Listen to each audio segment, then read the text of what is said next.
Keeping up with James. It was winter holiday season on the Island of Sodor. Everywhere was covered in a beautiful blanket of soft snow. The Fat Controller was at the fitter's yard. The engines were having their snowplows fitted. "We must help get the island moving again," he boomed. "And when the lines are clear, I will need an engine to take the presents train to the holiday party at Knapford." All the engines wanted to take the presents train. It was the jolliest train of the year. "James, you must work with Edward," he said. "Remember, the tracks are icy and you must all work together and take care." But James wanted to finish first and take the presents train. "An old blue slow coach like you is sure to slow me down," he huffed. James and Edward's first job was to clear the lines to Knapford. Edward worked as fast as he could, but it wasn't fast enough for James. "Hurry up!" he snorted. Henry was clearing the upline when James steamed quickly past. "Slow down!" cried Henry, "and take care!" But James wasn't listening. He was dreaming about the presents train. He didn't notice that the tracks were icy. James's wheels began to slip and slide. "Whoa!" he cried. He was going faster and faster. "Yippee!" called James. He was starting to enjoy himself. He was sliding so fast that he slid all the way into Maithwaite Station. Later, James and Edward had to take some coal trucks to the coaling plant. James waited for Edward. He listened to the choir and watched all the colourful decorations being put up. James wanted to take the presents train more than ever. Finally, Edward puffed in. "Trust a blue engine to be late," called James. "I'm sorry," gasped Edward. "I had to go slowly and take care." "Slow engines like you don't get to pull the presents train," snorted James, and they pulled away.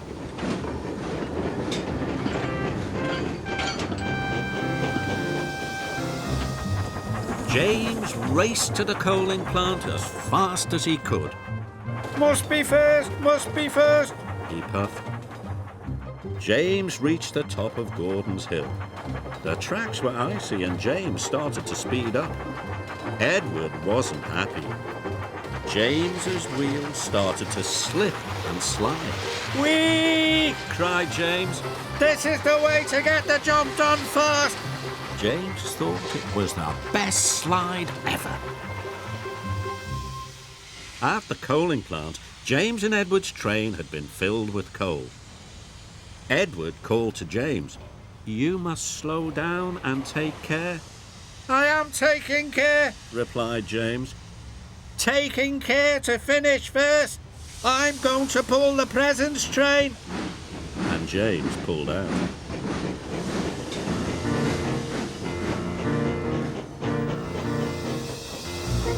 They headed for Brendam Docks. Finish first," James puffed happily. He started to go faster and faster and faster. But he didn't know how very icy the tracks were. His wheels started to slip and slide. "Oh my!"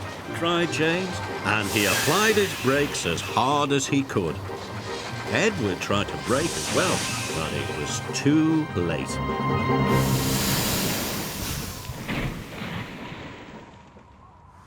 "Bust my buffers!" cried James. "Oh dear," wished Edward. The Fat Controller arrived on Salty. He was very cross. "James and Edward," he boomed. "The tracks were icy and you were not taking care. You have caused confusion and delay." James felt bad. Edward wanted to slow down, but I wanted to go fast so that I could pull the presents train. You won't be doing that now, James, said the Fat Controller. Edward, you are a reliable engine. You can pull the presents train. But you can't pull it alone. It is a very long train. Sir, called James, if I promise to go slowly and take care, can I be Edward's back engine? The Fat Controller wasn't sure. Only if you can puff slowly and carefully, he said. James felt pleased. Edward, He puffed. I will learn to take care just like you. And so Edward pulled James back onto the tracks.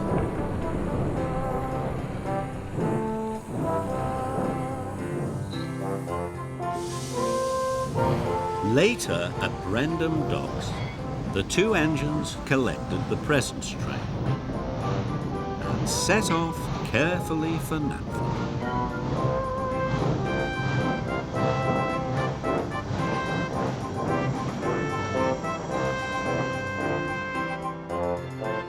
Whenever they came to some icy track, Edward called out, "Slow down!"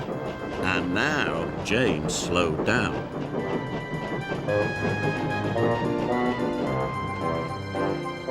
And when they went down Gordon's Hill, Edward called out, "Apply your brakes!" And James applied his brakes. So slowly and safely the two friends puffed into Knapford Station. When the children saw the presents, they cheered and cheered. "Thank you, James," called Edward. Thank you, Edward, said James. You really are a useful blue engine. Thomas and the statue. Winter was coming to the island of Sodor. The leaves had fallen from the trees, and fog rolled over the countryside. One chilly morning, the Fat Controller came to Tidmouth Sheds. He had a special announcement to make. "A statue is to be put up in the park," he said. "It will celebrate the Sodor Railway." The engines were very excited. Thomas was to collect the statue from Brendam Docks. I wonder what it'll be, peeped Percy. "As soon as I find out," puffed Thomas, "I'll come back and tell you." And he steamed away. But when Thomas arrived at the docks, Cranky was still unloading the statue. "Hurry up, Cranky," said Thomas. "I want to be the first to see it." Cranky didn't like being rushed. Why are you so excited to see the statue? Do you think it's going to be of you? He scoffed. Thomas didn't say anything. He was too busy watching the workmen open up the crate. The statue was covered by a large tarpaulin. It had a very familiar look. There was a tall funnel shape at the front, and then a wide shape at the back. The shape was just like Thomas's shape. Suddenly, Thomas was very excited.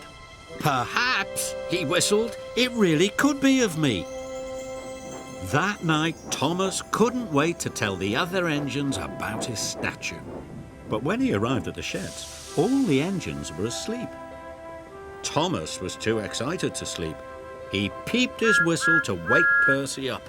"Percy, Percy, I think the statue is of me," boasted Thomas. "Really, Thomas?" yawned Percy. "That's nice."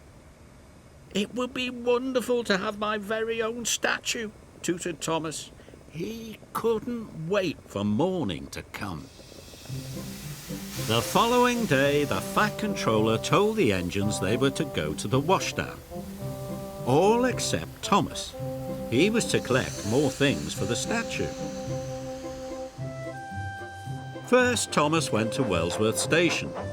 He was to collect a special block for the statue to stand on. "Are you looking forward to seeing my statue?" he called to Edward. "It might not be your statue," huffed Edward. But Thomas wasn't listening. Thomas arrived at Maithwaite Station. He had to collect a special podium for the Fat Controller to stand on. "Look," Thomas cried to Emily. "The Fat Controller will make a speech when they uncover my statue." "Who says it's going to be your statue?" Emily huffed. "You'll see," said Thomas, and he wheeshed away.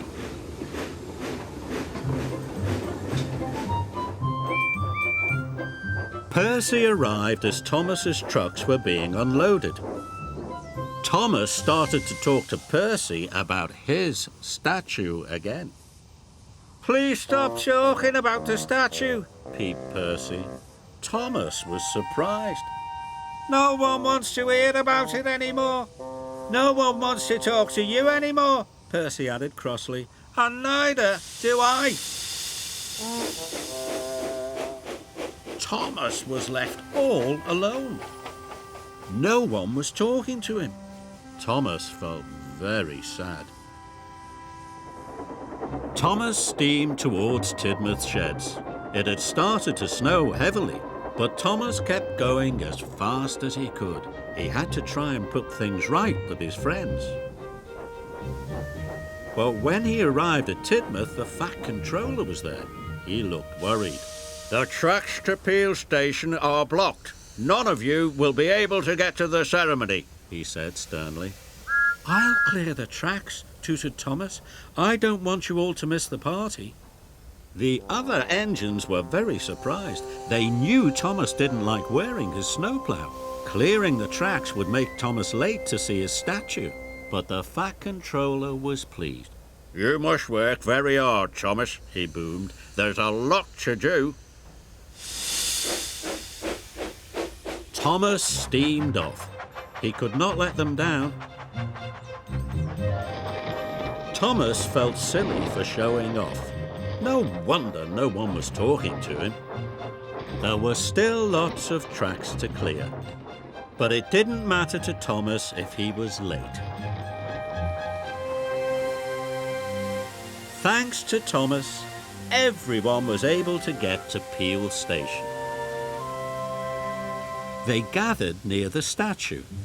It was covered in snow, but the sun had started to shine and the snow began to melt. The Fat Controller told everyone how proud he was of all his engines. But the engines were still thinking about Thomas, and they were still cross. Just then, there was a loud slooshing noise. A big patch of snow slid off the statue. Then another. Then another. The last of the snow fell to the ground. The engines were so surprised. "That's not Thomas," gasped Gordon. "No, it's all of us," peeped Percy. Everyone was very excited.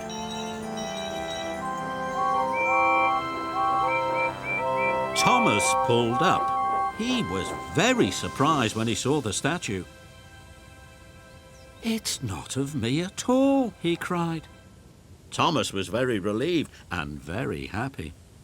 "I'm very sorry that I made you all so cross," he puffed. "I think this statue of us all is the best statue that could ever be." And all the engines agreed. Skarloey the Brave. Skarloey loves to puff through the hills on the Island of Sodor.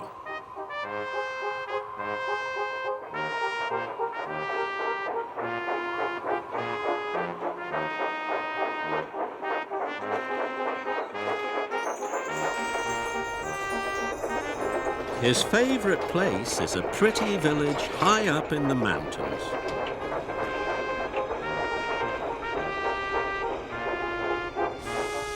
But in the winter, the mountain village gets very cold.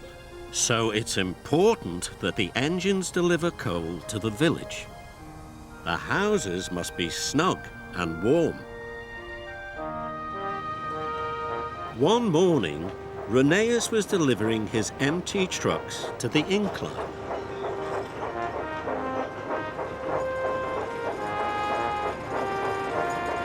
The winch brings empty trucks up the incline and lowers full trucks down to be delivered to the villagers across the island. Rheneas was frightened of the incline. It was very high. So Rheneas shunted his trucks into place, then he backed quickly away. "You are such a scaredy engine," laughed Skarloey. "I'm not scared of anything." Skarloey thought he was the bravest engine in the world. But then the winch's coupling broke. Oh no! Skarloey steamed away as fast as he could. Skarloey raced right past Thomas, who was waiting on the main line. He switched tracks and the trucks rolled past him, but they headed towards Rusty. Rusty hooted loudly to the signalman, who changed the points.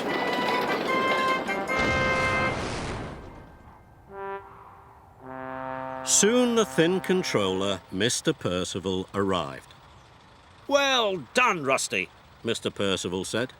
"You are a really brave engine." "Thank you, sir," said Rusty proudly. But Skarloey wasn't happy. "I want to be the bravest," huffed Skarloey. "I want to show everyone that I'm the bravest engine of all."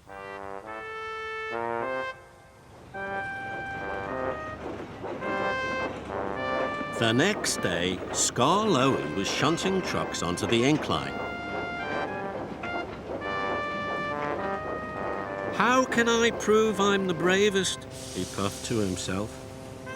Suddenly, Skarloey had an idea. "If I went up the hill on the winch," he puffed, "then everyone will see how brave I am." The winch hooked onto Skarloey's truck's coupling. Skarloey was still coupled up, but he didn't tell the workmen. Slowly, Skarloey was pulled up the hill. When Rheneas and Duncan arrived at the bottom of the incline, they gasped.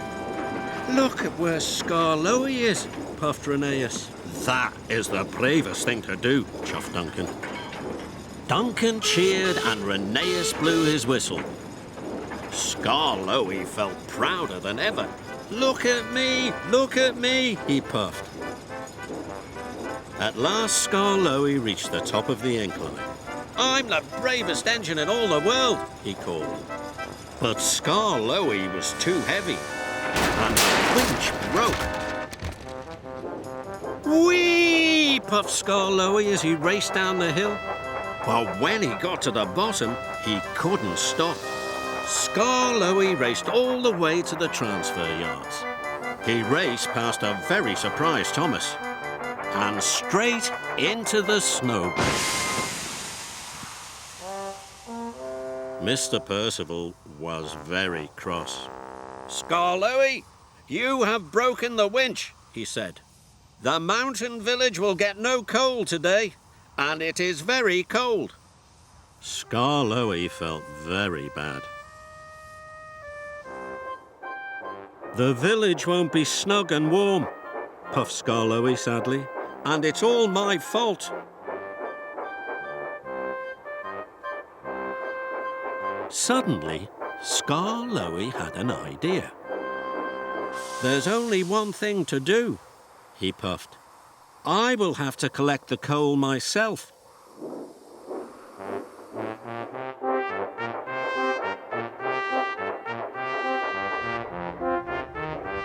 When Skarloey arrived at the top of the incline, Rheneas and Duncan had brought the supplies to repair the winch. "Are you going to take the trucks down the incline without the winch?" asked Duncan excitedly. "That would be really brave," chuffed Rheneas. Skarloey wanted to show Rheneas and Duncan how brave he was. But then he thought of the mountain village. "No," said Skarloey firmly, "I'm going to take the coal to the village."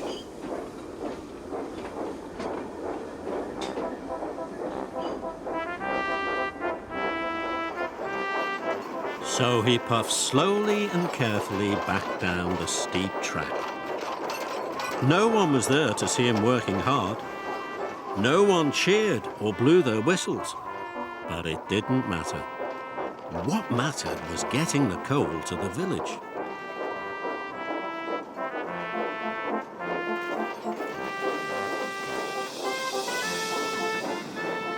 It was late when Skarloey arrived at the village station. The villagers were very pleased to see Skarloey, and they were pleased to have coal to make their homes snug and warm. They cheered and cheered and cheered. Skarloey was so proud it made his axles tingle. "This is much better than showing everyone how brave I am," he puffed.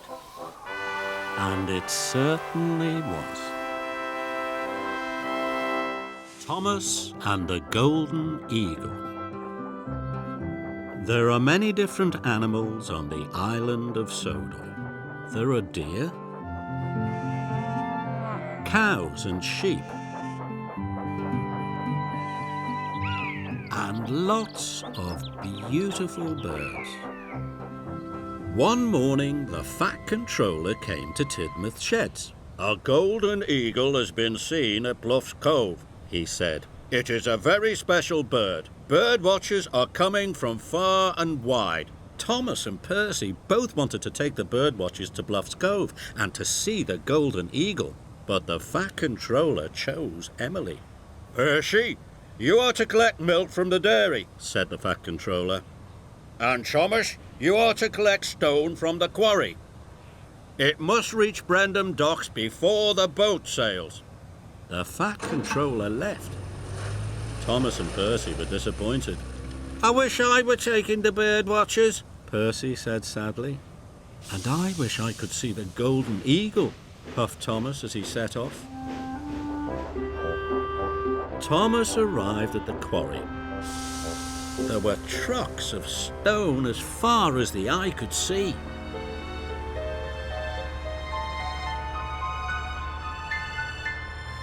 "Cinders and ashes," gasped Thomas. But he soon buffered up and puffed slowly away. Thomas had to stop at the junction to Bluff's Cove. Percy was waiting there. They both watched as Emily cheerfully chuffed past. Her carriages were filled with happy bird watchers. "I wish I could go up to Bluff's Cove," Thomas huffed. Then he had an idea. Percy liked ideas. "My train is long and heavy. If you take half of my trucks to the docks, I can go and find the golden eagle." Percy listened carefully. "Then I will collect the other half of my trucks, and it will be your turn to go and see the eagle." Percy thought this was a grand idea. Thomas shunted his trucks into the siding.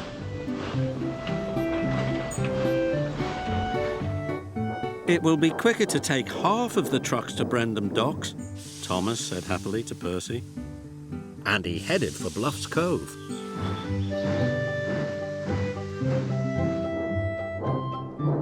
Percy buffered up to the train and puffed slowly away with half of Thomas's trucks.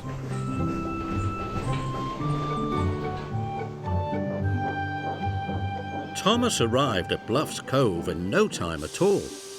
He waited and waited. He was sure the golden eagle would come, but the golden eagle was nowhere to be seen.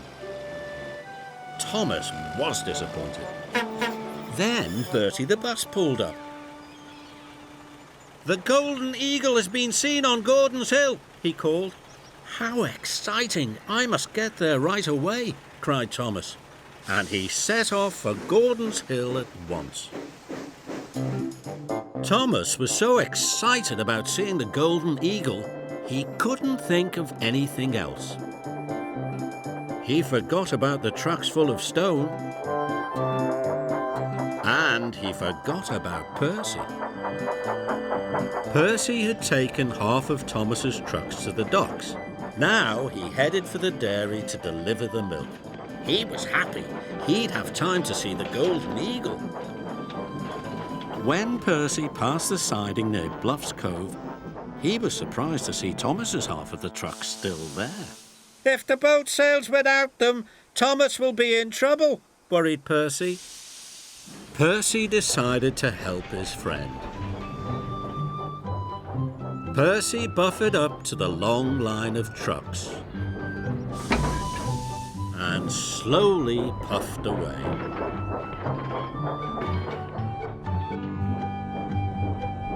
Percy got to the docks just in time. The quarry wagons were uncoupled, and Percy set off again for the dairy. He was feeling very tired. Thomas was feeling full of puff. He wished happily up Gordon's Hill. He was sure he would see the golden eagle now. Thomas watched and waited and watched. But the eagle didn't come. "I'll never see the golden eagle," Thomas said sadly. Suddenly Thomas remembered his trucks of stone and Percy. "Cinders and ashes," he cried, and he steamed off to the siding as fast as he could. But he didn't find his trucks. He found Percy. He was stuck in a siding, and he had not taken the milk to the dairy.